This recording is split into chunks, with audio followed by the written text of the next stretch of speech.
एक तो ये खबर झूठी है या व्हाइट हाउस ने गलत जानकारी के ऊपर बधाई दी है।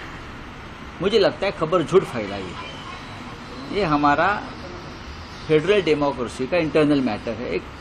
कल ग्राम पंचायत चुनाव में मोदी जीतेगा तो प्रेसिडेंट ट्रम्प या मैक्रॉन और ये सब लोग स्टारमर ये मोदी को बधाई देंगे। बीजेपी वाले को आईटी सेल को समझना चाहिए। उनको सबसे पहले अमेरिका एक सबसे बड़ा डेमोक्रेटिक कंट्री है, भारत भी है।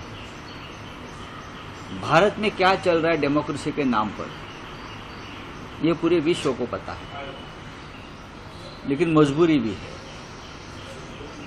राहुल गांधी जी, उद्धव ठाकरे जी, ममता बनर्जी बार बार इस बारे में अपनी बात रखते आए हैं। इसलिए मैंने सिर्फ मेरा कर्तव्य है इस देश का नागरिक होने के बावजूद कि प्रेसिडेंट डोनाल्ड ट्रंप को करेक्ट करें। इस देश में पश्चिम बंगाल में, तमिलनाडु में, आसाम में डेमोक्रेसी के नाम पर क्या खेल चल रहा है ये विश्व को भी पता होना चाहिए।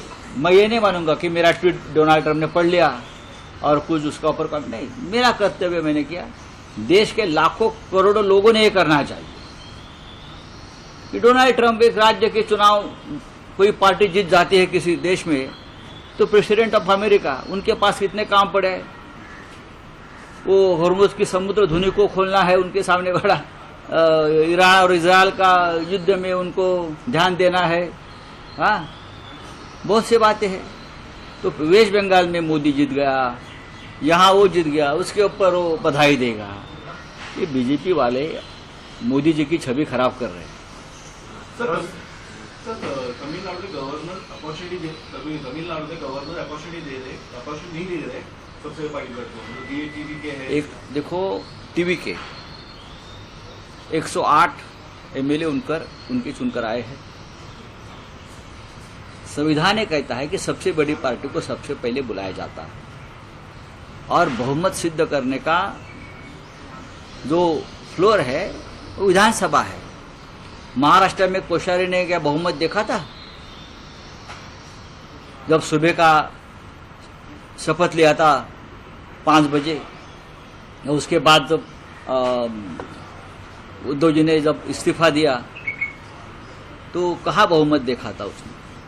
तो ये जो है भारतीय जनता पार्टी के जो एजेंट बैठे हैं राजभवन में, नाम तो लोक भवन किया है ना, नाम का लोक भवन है, लेकिन लोक भवन में लोगों की भावनाओं की, मतों की हत्या होती है।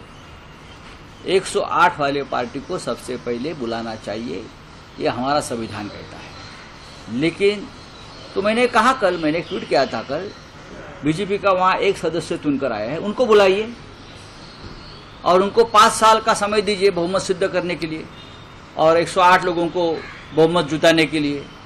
एक है बीजेपी का तमिलनाडु में एक सदस्य चुनकर आया है, फिर राज्यपाल ने उनको बुलाया, चलो आप आइए और उनको 5 साल का समय दीजिए बहुमत सिद्ध करने के लिए। 5 साल बीजेपी यही कर सकते है, ये कर भी सकती है बीजेपी।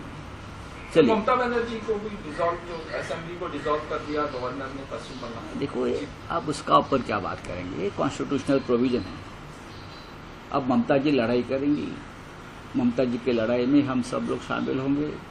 उद्धव ठाकरे साहब ने भी उनसे बात की है।